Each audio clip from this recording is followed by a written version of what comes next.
Hello साथीहरु, good morning. के छ हजुरहरुको खबर? म त ड्युटी जाँदैछु। बिहानको 5:30 बजे। बिहानको 5:30 बजेको छ। म त ड्युटी जाँदैछु। आज निन्द्रा पुगेछ। दिउँसो पनि सुत्यो, राति पनि सुत्यो। आज पुरा निन्द्रा पुगिरहेछ। एक्कै अँध्यारै छ। लाइटहरु बोलेर मात्रै उज्यालो देखिया हो। म त ड्युटी जाँदैछु। हिजो छुट्टी थियो, आज ओपनिङ ड्युटी, बिहानकै ड्युटी थियो। 5:30 भयो। म त ड्युटी जाँदैछु। ट्याक्कै बाटोमा छु।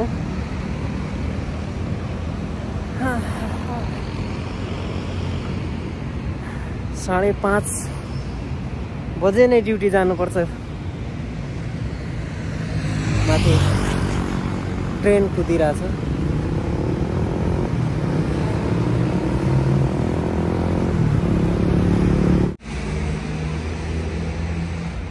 यस्तै छ।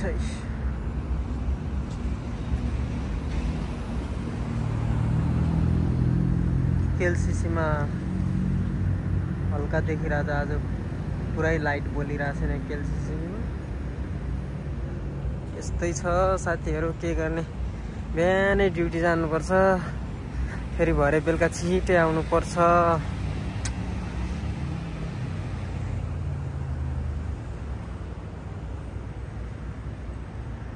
यस्तै छ। ल, मेरो चाहिँ ड्युटी सक्यो। बिहान 6 बजे आएको, 5 बजे अहिले 5 बजे ड्युटी सक्यो। म चाहिँ अब आइफोन किन्न हिँडिरहेको छु। आइफोन किन्न हिँडे अब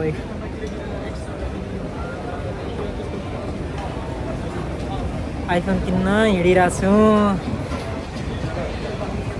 आइफोन किन्नलाई यो मल सबै घुमिसक्यो, तर आइफोन कतै भेटिन। मैले खोजे जस्तो आइफोन चाहिँ भेटिन भने। आइफोन त भेट्या थियो, मैले खोजे जस्तो चाहिँ भेटिन। मैले खोजेको सस्तो खालको हो नि त। Oh my God! Wow!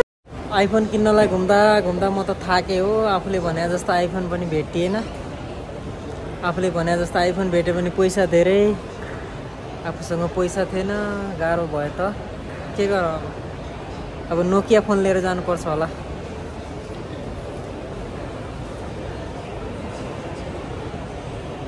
हामी दाजुभाइ चाहिँ आइफोन किन्न गएको।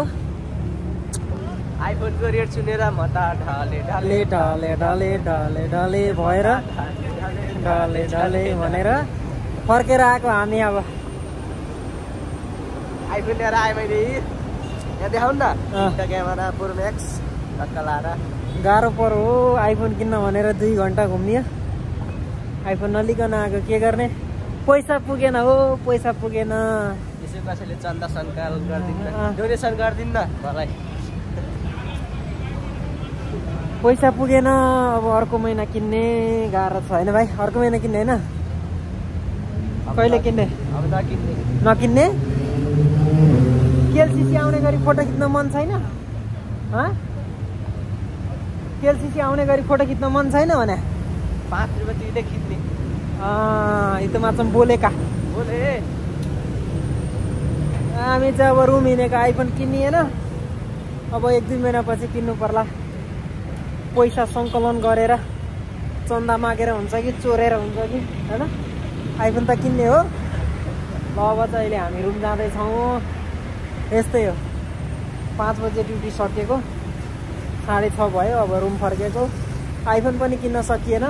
गाह्रो पर्यो त भाइ, के गर्ने हो क्या अब। भाइ, अनि तिमी मलेसियाको कति वर्ष भयो? भन न। सम्मिलन म त 9 महिना भयो म आएको। पनि 9 महिना भयो। जाउँ। गाह्रो छ। पुरा जाम परिरहेछ। ट्राफिक जाम परेछ।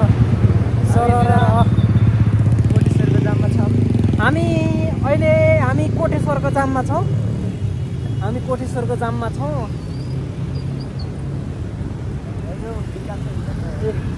पुरा जाममा छौँ हामी, कोटेश्वरको जाममा।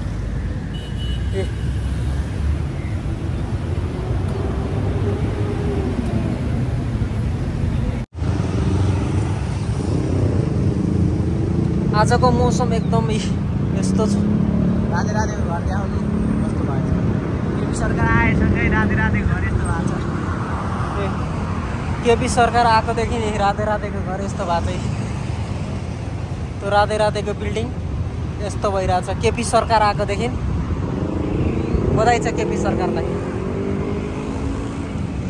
गञ्जनका सरकारमा टोयलेटबाट लडेर खुस्किन लाएर भन्दै थियो। शीघ्र स्वास्थ्य लाभको कामना।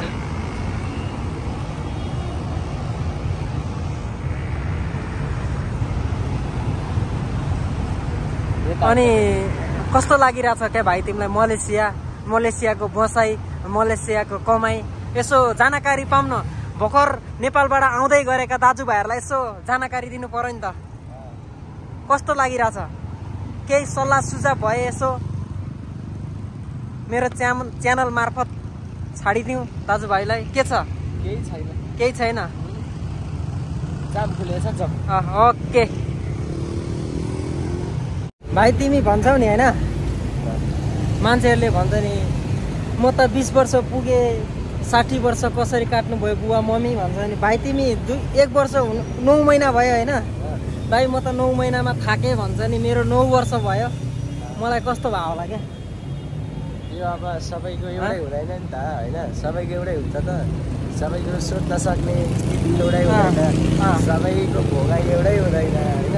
म पनि पहिला आउँदाखेरि तिमी जत्रै थियो उमेर तिम्रो भन्दा अझ तल। तिमी अहिले कति वर्ष पुग्यौ? 22 वर्ष पुग्ला होला होइन? 21 समथिङ म ठ्याक्क 20 वर्ष हुँदाखेरि आएको। त्यही भएर भाइ दिनहरू कट्छ। रमाउने हो कमाउने हो। मान्छेहरू भन्छ नि रमाउनु पर्ने उमेरमा कमाउनु परेछ भने सँगै कमाउने हो सँगै रमाउने हो।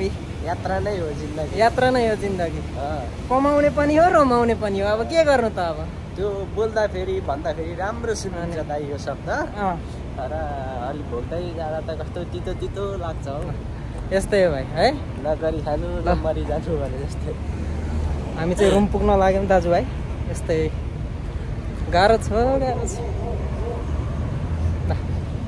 ओके सबैलाई गुड नाइट। हामी त सुत्ने बेला भएछ। Good night. केही छ भने भन भाइ। मेरो भन्नु केही छैन। ओके।